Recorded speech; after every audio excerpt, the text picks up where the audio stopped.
Kisah Sang Penakluk.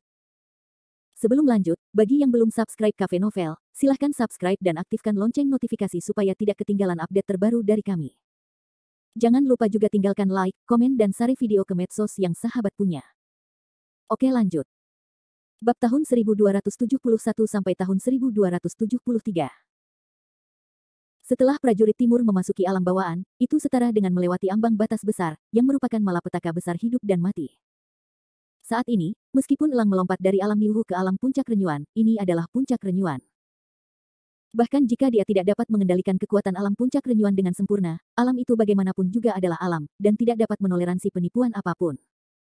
Melihat Elang bangkit dari tanah, dan kemudian menepuk telapak tangan ini, seluruh orang Carlikin menjadi tumpul untuk sementara waktu. Bagaimanapun, kekuatan telapak tangan Elang benar-benar menakjubkan. Hampir seluruh dunia Dasigou bergetar 2 kali. Yang Jun dan Langya, serta tim pedang biru di belakang mereka, juga terkejut. Tidak seorang pun dapat mengira bahwa elang biasa di pedang biru tiba-tiba dapat menjadi begitu kuat. Setelah saling melihat dengan gigi serigala, Yang Jun berkata, tidak sederhana, tidak sederhana. Jika sedang berlibur, bocah Senying jelas merupakan salah satu yang terbaik di pedang biru. Atas komentar Yang Jun, Langya pun mengangguk, ya, aku hanya bisa mengatakan bahwa anak itu benar-benar beruntung. Sambil berkata, ekspresi Wolf Tooth menunjukkan sedikit rasa iri. Bagaimanapun, semua orang menginginkan kesempatan untuk memasuki dunia bawaan, dan proses Elang memasuki dunia bawaan terlalu sederhana, yang mau tidak mau membuat orang iri. Setelah pukulan Elang, para prajurit Ronin Jepang itu tidak memiliki kekuatan untuk menangkis. Keenam atau 7 orang dari mereka semua terkejut oleh kekuatan telapak tangan, berdarah dan jatuh di atas tribun kerikil di Dasigou. Melihat pemandangan ini, Carlikin mengangguk puas dan melambaikan tangannya, cepat masuk. Namun saat ini, elang itu berlari ke arah Carlikin dan yang lainnya, dengan senyum di wajahnya. Makna itu sudah sangat jelas, seolah berkata, pujilah aku dengan cepat, pujilah aku dengan cepat. Namun, bagi elang yang sedang berusaha mendapatkan pujian saat ini, Carlikin tampaknya belum melihatnya. Memimpin orang untuk melangkah maju, bahu-membahu dengan elang itu. Di antara mereka, hanya Yang Jun, dengan senyum hangat, menepuk bahu elang. Hal ini membuat elang merasa sangat kehilangan, menundukkan wajahnya. Gigi serigala yang berdiri di sisi kanan elang dewa menyeringai, si kecil, bagus, bagus.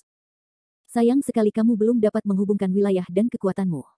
Kalau tidak, kamu akan menjadi penguasa kelas 1 pedang biru kami. Mendengar pujian gigi serigala, hati elang sedikit senang, hanya saja kehilangannya juga tersapu. Baiklah, aku akan mengisi bahan bakar. Elang itu mengangguk dengan percaya diri. Dengan cara ini, sekelompok orang langsung menyerbu ke dalam laboratorium rahasia roda Beiming. Tidak ada halangan di jalan. Tampaknya kekuatan roda Beiming telah dihilangkan. Begitu memasuki laboratorium, Carlikin adalah orang pertama yang mencium bau obat cair yang pekat. Kemudian, Carlikin mengendus, matanya bergerak ke sekeliling. Saat ini, laboratorium roda Beiming sangat sunyi, dan tidak ada yang istimewa darinya. Sekelompok orang Jepang berjas putih berkeliaran di sekitar laboratorium. Mereka tampaknya sangat kecanduan dengan pekerjaan mereka. Mereka tidak menyadari bahwa Carlikin telah memasuki laboratorium. Di atas meja laboratorium, di dalam wadah kaca, Carlikin melihat pemandangan yang mengerikan. Tubuh manusia dan hewan yang tak terhitung jumlahnya telah terbenam di dalam laboratorium yang dipenuhi dengan larutan hijau muda, beberapa bahkan berubah menjadi gelembung. Melihat pemandangan ini, Langya patah hati. Meskipun seluruh laboratorium tidak dapat mendengar lolongan kesakitan, keheningan yang mematikan itu tampak lebih mengerikan daripada lolongan itu. Babi-babi Jepang sialan ini, aku akan memotong mereka hidup-hidup. Mata Langya menunjukkan warna darah, dan seluruh tubuhnya bergerak dengan niat membunuh. Pada saat ini, beberapa orang di laboratorium akhirnya bereaksi. Seorang pemuda berjas putih datang ke Carlikin dan yang lainnya berkacamata. Dia menunjuk hidung Carlikin dan berkata, halo, siapa kamu? Siapa yang mengizinkanmu masuk? Pada saat yang sama, pemuda berjas putih itu langsung menjerit, ayo, ayo. Sebagian besar orang yang dapat dipilih oleh Beiming untuk datang ke laboratorium ini adalah orang gila sains Jepang. Oleh karena itu, mereka tinggal di laboratorium ini dan berkonsentrasi pada apa yang disebut teknologi genetika, tetapi mereka tidak peduli dengan yang lain. Sama seperti pemuda berjas putih ini, ketika dia sekarat, dia sama sekali tidak menyadarinya. Sementara pemuda itu terus bergumam, pedang Yang Jun telah diayunkan, hanya kilatan cahaya dingin, diikuti oleh bunyi dentuman, kepala berdarah telah jatuh ke tanah. Melihat mayat dengan kepala yang aneh, Yang Jun mencibir dan berkata, kami adalah orang-orang yang datang untuk membunuhmu. Pada saat yang sama, Carlikin juga sangat marah. Jarinya perlahan-lahan tersangkut dan memerintahkan, bunuh semua orang Jepang di sini. Pada saat itu, pedang biru itu seperti sekelompok harimau lapar. Di bawah komando Charlie Qin, kemarahan dan kebencian di hati mereka langsung menyala. Selusin orang mulai menyebar seperti embusan angin, dan pembunuhan dimulai. Bagi sekelompok ilmuwan gila di laboratorium ini, tampaknya hanya hasil penelitian yang ada di mata mereka. Beberapa orang tidak tahu bagaimana mereka mati sampai mereka mati. Saat ini, pedang biru itu seperti sabit milik dewa kematian. Mereka bukanlah ninja dan ronin di luar sana. Mereka tidak memiliki perlawanan terhadap pisau jagal milik pedang biru. Bahkan tidak ada teriakan kematian. Namun dalam beberapa menit, bau darah telah menyebar di laboratorium. Dan pedang biru orang-orang ini juga cepat menyelesaikan pertempuran, dan kemudian kembali ke sisi Charlie Qin. Kapten, ada 36 orang Jepang di sini. Semuanya telah terbunuh. Charlie Qin mengangguk, wajahnya muram berkata, bagus, bagus sekali. Setelah jeda dalam suaranya, Charlie Qin melanjutkan, kirimkan perintah kepadaku untuk membakar laboratorium ini, termasuk semua data, peralatan, dan obat cair di laboratorium ini, tidak satu pun dari mereka boleh dilepaskan, mengerti? Ya. Setelah mendapat perintah Charlie Qin, anggota pedang biru mulai bergerak lagi, dan selusin orang segera berpisah dan mulai membakar di sekitar. Yang Jun menghela nafas tak berdaya, bos, ini adalah teknologi gen yang sudah jadi, tidakkah kita menginginkannya? Charlie Qin membeku, berkata, teknologi gen omong kosong apa, tetapi hanya merugikan diri sendiri, masih kalah dengan api. Namun, ketika Charlie Qin dan Yang Jun sedang berbicara, seorang anggota pedang biru muda berlari dengan panik dan berkata, tidak, tidak, ini terbakar. Kapten, saudara Yang, ini terbakar, ini terbakar. Mendengar teriakan orang ini, Charlie Qin dan Yang Jun menatapnya seperti orang bodoh, wajahnya sedikit dingin.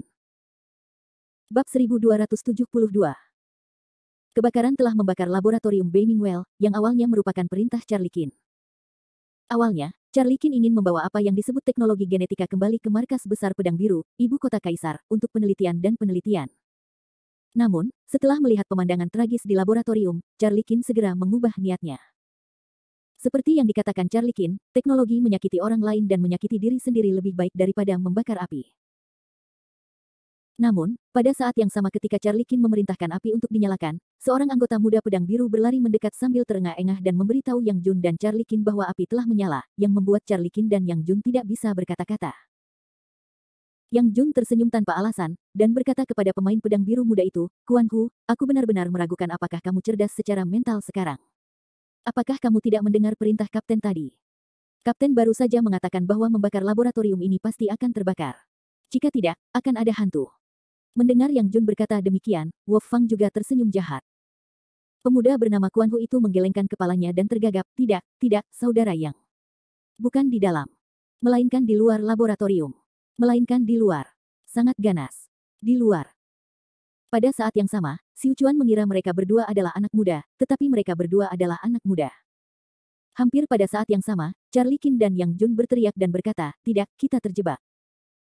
Sambil berkata, Charlie Qin segera menuju ke arah Yang Jun dan Lang Ya, cepat, cepat, perintahkan semua orang untuk mundur, cepat. Charlie Qin tampak sangat cemas. Bagaimanapun, pasukan yang dibawa Charlie Qin ke Dasigou kali ini adalah semua pasukan sah di pedang biru. Begitu sesuatu terjadi pada orang-orang ini, Charlie Qin harus mati karena sakit hati. Untungnya, para pemain pedang biru ini semua adalah orang-orang yang terlatih dengan baik. Setelah mendengar perintah itu, mereka segera meletakkan semua yang ada di tangan mereka dan kemudian berkumpul. Saat ini, laboratorium roda Beiming penuh dengan api, baik di dalam maupun di luar. Berdiri di atas batu kerikil di luar laboratorium, lelaki tua kurus itu menatap api dan berkata sambil mencibir, bakar saja, bakar laboratorium dan semua tim penegak hukum kekuatan timur. Adapun lelaki tua yang berdiri di samping, masih pemuda dari keluarga Chen Utara. Alis lelaki muda itu terus berkerut, seolah-olah dia tidak setuju dengan cara lelaki tua itu, Tuan Sengren, apakah tidak pantas bagimu untuk melakukan ini? Bagaimanapun, ini adalah laboratorium pangeran. Kamu membakarnya dengan api ini. Jika pangeran kembali, aku tidak bisa menjelaskannya. Akun. Orang suci Ren mencibir dan berkata, apa yang ingin kau jelaskan? Bukan aku yang membakar laboratorium ini. Tim penegak hukum dari timur yang membakar laboratorium ini. Apa hubungannya denganku? Tapi, pemuda itu ingin mengatakan sesuatu yang lain. Namun, dia disela oleh lelaki tua itu, Bei Chen Liu Feng, aku berkata bahwa kau adalah orang yang sangat hebat. Apakah kau tidak tahu pentingnya hal ini? Kau tidak perlu banyak bicara sekarang. Ketika kita menangkap pangeran dari timur, Yang Mulia tidak akan mengatakan apa-apa lagi.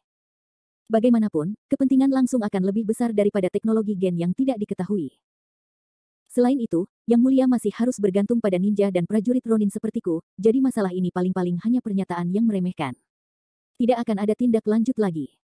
Pemuda itu menghela nafas tak berdaya, menganggukkan kepalanya dan berkata, baiklah, semuanya tergantung pada Tuan Shenren. Jangan khawatir, orang-orang muda itu tidak bisa lepas dari telapak tanganku. Berkata demikian, lelaki tua kurus itu tiba-tiba tak kuasa menahan diri untuk mencubit kesabaran Jue, berkata, terbang, tutupi perbatasan. Dalam sekejap, seberkas cahaya mekar dari tangan lelaki tua itu, lalu membentuk dinding angin untuk membungkus seluruh laboratorium di dalamnya. Dikatakan bahwa Tuan Shenren adalah seorang ninja dengan kelima departemen terbuka. Tampaknya itu benar hari ini. Omong kosong apa, 5 seri terbuka, tetapi tahu lebih banyak daripada yang lain, berlatih lebih banyak daripada yang lain saja. Lelaki tua itu menyeringai buruk. Meskipun berkata demikian, ia sangat senang dengan sanjungan orang-orang muda. Dan sekarang di laboratorium, Charlie Qin dan yang lainnya sama sekali seperti semut di panci panas. Charlie Qin hari ini adalah yang pertama memimpin orang-orang untuk bergegas ke gerbang laboratorium, dan kemudian mengangkat seluruh kekuatan tubuh jalan, dua tinju dengan kuat menuju pintu laboratorium yang terkunci dibombardir keluar. Orang-orang mendengar ledakan keras dan melihat bahwa gerbang itu hancur berkeping-keping oleh kekuatan tinju Charlie Qin. Tetapi tampaknya ada kekuatan yang kuat di luar pintu laboratorium, yang membuat Charlie Qin mundur 2 langkah berturut-turut. Bagaimana kabarmu, Ketua? Yang Jun bertanya dengan penuh semangat. Namun Charlie Qin berkata, sialan, sepertinya ada master di luar sana. Saat dia mengatakan ini, Charlie Qin kembali mengayunkan tinjunya, bertarung dengan keras, dan meraung 3 kali tinju. Namun, pembatas di luar laboratorium hanya berguncang beberapa kali, tetapi tidak ada tanda-tanda kerusakan. Dinding gas yang sangat kuat, sepertinya pihak lain harus menggunakan ninjutsu. Charlie Qin tidak bisa hidup dengan analisis. Hanya saja situasi saat ini tidak memungkinkan Charlie Qin untuk membuat terlalu banyak analisis. Semua bagian dalam dan luar laboratorium terbakar. Charlie Qin dan pedang biru ini tidak benar. Mereka berada di dalam api saat ini, seolah-olah mereka sedang dipanggang oleh api. Tidak akan lama bagi orang-orang ini untuk dipanggang menjadi daging kering.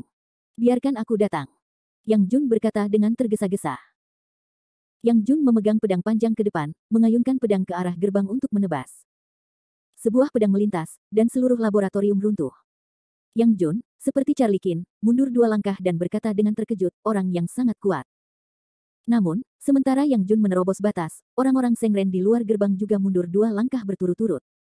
Dia terkejut dan berkata, kamu masih seorang pendekar pedang yang ganas. Tampaknya orang-orang mudamu benar-benar sulit dihadapi. Pemuda bernama Bei Chen Liu Feng menatap orang suci yang sabar dengan wajah bingung, Tuan Sengren, saya tidak mengerti. Karena kita ingin menangkap yang hidup, mengapa kita harus menjebak mereka di laboratorium? Biarkan saja mereka keluar dan bunuh mereka.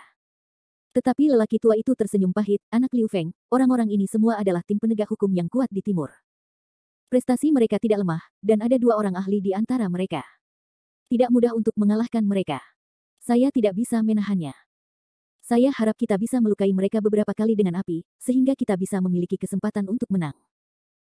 Bei Chen Liu Feng menganggukkan kepalanya terlebih dahulu, tetapi segera dia tertawa, bahkan Tuan yang sabar tidak memiliki jaminan kemenangan. Aku bertanya-tanya apakah orang-orang di sini berkepala 3 dan berlengan 6. Ketika Bei Chen Liu Feng sedang berbicara dengan Sein Ren dari Jepang, batas di luar laboratorium bergetar, dan kemudian terdengar suara keras. Setelah itu, seluruh laboratorium mulai runtuh. Pada saat ini, sesosok melompat keluar dari laboratorium di lautan api. Bab 1273. Dengan suara gemuruh yang keras, baik batas luar maupun laboratorium yang dikelola oleh roda Beiming hancur. Seluruh tempat kerikil di Dasigo tiba-tiba berada di lautan api. Bahkan Sengren dan pemuda bernama Bei Chen Liu Feng melangkah mundur 2 langkah dan membawa bencana ke kolam. Kemudian satu demi satu, sosok-sosok bergegas keluar dari api. Charlie Qin yang bukan pemimpinnya. Di kiri dan kanan Charlie Qin adalah Yang Jun dengan pedang dan gigi serigala dengan sepasang sarung tangan logam. Sepasang sarung tangan logam di tangan Langya ini, seperti pedang di tangan Yang Jun, semuanya adalah senjata ajaib yang disempurnakan oleh Kevin Ye. Meskipun kultivasi Kevin Ye saat ini tidak dapat melihat benda-benda ini, keduanya adalah harta yang luar biasa di dunia manusia. Dengan pedang di tangan Yang Jun dan sarung tangan logam di tangan Langya, Charlie Qin dan kelompoknya berhasil menembus batas dan berhasil keluar dari laboratorium di lautan api. Saat ini, Charlie Qin berdiri di tempat kerikil yang panas, dan wajahnya menunjukkan sepasang keganasan yang tak tertandingi. Menatap kedua orang di depannya, Charlie Qin mendengus dari tenggorokannya. Meskipun pedang biru hari ini dan kelompoknya tampak putus asa, tetapi api itu tidak melukai vitalitas mereka. Tim pedang biru hanya beberapa generasi kecil orang yang sedikit terbakar, dan cederanya tidak terlalu serius. Sekelompok orang begitu dingin menatap Seng Ren dan Bei Chen Liu Feng yang tidak jauh, yang tampak seperti sedang memakan orang. Bagi Sein yang keriput itu, ekspresi penasaran dan ngeri bertahan, berbisik, hancur, ninjaku benar-benar hancur. Bintang Utara mengalirkan angin sepoi-sepoi untuk tersenyum meremehkan. Sein, bertahanlah, Tuan, tampaknya tim penegak hukum kekuatan timur ini juga tidak melambai untuk mendapatkan nama palsu. Kalimat Bei Chen Liu Feng ini jelas merupakan aib bagi orang suci Ren. Namun, lelaki tua kurus kering itu tidak marah, tetapi hanya terkekeh dan berkata, Liu Feng, jika tim penegak hukum kekuasaan timur benar-benar kosong, mereka sama sekali tidak membutuhkanmu atau aku. Mereka sudah mati di jalan. Sepertinya kita akan mengalami pertempuran berdarah berikutnya. Pemuda bernama Bei Chen Liu Feng tidak berpikir demikian. Dia berkata, perang berdarah bukanlah perang berdarah. Kamu akan mengetahuinya setelah mencobanya. Melihat yang tua dan yang muda, mereka mengobrol satu sama lain seolah-olah tidak ada orang lain di sana. Kemarahan Charlie Qin semakin membesar saat ini. Dengan mata tertutup, Charlie Qin tidak memiliki jalan napas yang baik untuk sementara waktu. Semua pedang biru mendengarkan perintah, maju dan bunuh kedua pencuri ini. Pada saat ini, Charlie Qin dapat digambarkan sebagai orang yang sangat marah. Mengenai kedua orang itu, yang tua dan yang muda, Charlie Qin tidak ingin bertanya tentang asal-usul mereka. Dia hanya ingin membunuh mereka di sini. Sebaliknya, orang suci yang keriput itu tersenyum dan berkata, pelan-pelan. Charlie Qin berkata, dasar pencuri anjing Jepang, apalagi yang ingin kau katakan? Pada saat ini, kehidupan kematian Charlie Qin tidak memiliki pilihan. Namun, orang suci itu masih berkata sambil tersenyum, orang tua itu hanya ingin bertanya, siapa di antara kalian yang merupakan pangeran timur Charlie Qin? Mendengar pertanyaan Seng Ren, Charlie Qin, Lang Ya, dan Yang Jun adalah kalian. Lihat aku. Aku akan menemuimu. Akhirnya, Charlie Qin tidak ragu untuk berdiri, aku adalah Charlie Qin. Oh, ternyata Pangeran Timur benar-benar ada di sini, baik dan baik, sangat baik. Jelas, orang tua ini hanya menggunakan kata-kata Charlie Qin dan yang lainnya. Namun, dengan 3 ekspor yang bagus, kesabaran Sein legendaris tiba-tiba mulai bekerja, dan melihat tangannya mencubit formula kesabaran, dan kemudian berkata, Huodun, Huolongyan. Dalam sekejap, 3 naga api terbang keluar dari telapak tangannya dan langsung menuju Charlie Qin, Lang Ya dan Yang Jun. Bagi ninja Jepang, Charlie Qin, pemimpin tim penegakan hukum yang kuat, telah melihat banyak hal. Dia berkata, itu cerita lama yang sama lagi. Mengatakan, Charlie Qin langsung ke naga api, tinju terbelah, pemboman ganas ke atas. Lang Ya dan Yang Jun sama-sama tidak ambigu. Mereka memiliki senjata yang lebih tajam di tangan mereka, sehingga mereka lebih fleksibel daripada Charlie Qin. Dengan pedang yang terbang melintasi langit, naga api yang menyerang Yang Jun segera berubah menjadi api kecil dan tersebar. Dan Lang Ya dan Charlie Qin sama, di bawah pemboman berat, 2 naga api lainnya juga menghilang di udara. Melihat pemandangan ini, Bintang Utara Liu Feng di satu sisi berkata sambil tersenyum tipis, beruang suci, nyala api naga api ini adalah seni ninja tingkat terendah. Apakah kamu terlalu suka bermain-main untuk menggunakan ini untuk menghadapi tim penegak hukum kekuatan timur? Jelas, Bei Chen Liu Feng tahu cara kesabaran Sein ini, jadi dia sedikit meremehkan nyala api naga api dari toleransi Sein ini. Namun, karena lelaki tua keriput ini disebut toleransi suci oleh orang Jepang, dia secara alami memiliki kelebihannya sendiri. Kalau tidak, di wilayah Jepang, dia tidak akan menjadi simbol spiritual semua ninja. Tanpa memperhatikan ejekan Bei Chen Liu Feng, mata Seng Ren hanya menatap Charlie Qin dan 3 orang lainnya, dan tidak ada niat untuk memulai. Namun, kelambanannya tidak berarti bahwa Yang Jun dan yang lainnya akan berdiam diri. Yang Jun, Charlie Qin, dan Lang Ya sekarang menjadi andalan pedang biru. Setelah melenyapkan 3 naga api, mereka segera mengepung lelaki tua yang layu itu dengan postur, surga, bumi, dan manusia. Bunuh. Charlie Qin berteriak marah, hampir pada saat yang sama, pasukan yang menyerang 3 master teratas Charlie Qin bersama-sama, menuju ke arah Seng Ren yang akan dibunuh di masa lalu. Namun, orang suci yang sabar itu tidak bergerak, wajahnya sedikit menunjukkan ekspresi yang cerdik. Pedang panjang dan 2 tangan besi menghantam Seng Ren hampir pada saat yang bersamaan. Namun, pada saat ini, semua orang dapat melihat ledakan di udara. Setelah suara itu, awan asap segera mengepul di tanah. Orang tua itu pergi. Sialan! Teriak Charlie Qin, segera tanpa sadar melihat ke langit. Di tengah udara saat itu, lelaki tua itu tersenyum dengan pesona jahat. Di hadapan semua orang, sosoknya berubah dari 1 menjadi 2, dari 2 menjadi 4, dan sekaligus muncul sebanyak selusin. Yang Jun mengayunkan pedangnya dengan jijik dan berkata, ini teknik pemisahan tubuh lagi. Bisakah kamu memiliki beberapa trik baru? Setelah itu, Yang Jun membawa pedangnya dan terbang. Sebilah pedang menembus langit, siap menyapu bersih tubuh-tubuh terkutuk di langit. Namun, ketika Yang Jun muncul dengan pedangnya, selusin orang suci di langit hampir memegang formula yang ringkas pada saat yang sama, dan masing-masing dari mereka memiliki formula kesabaran yang berbeda. Semua jenis cahaya seperti hijau tua, merah, ungu dan biru semuanya berkelap-kelip di langit sekaligus. Charlie Qin tahu itu tidak baik, dan segera berkata, Junzi, hati-hati. Namun, Bei Chen Liu Feng, yang belum pernah memulai, mencibir dan berkata, sudah terlambat.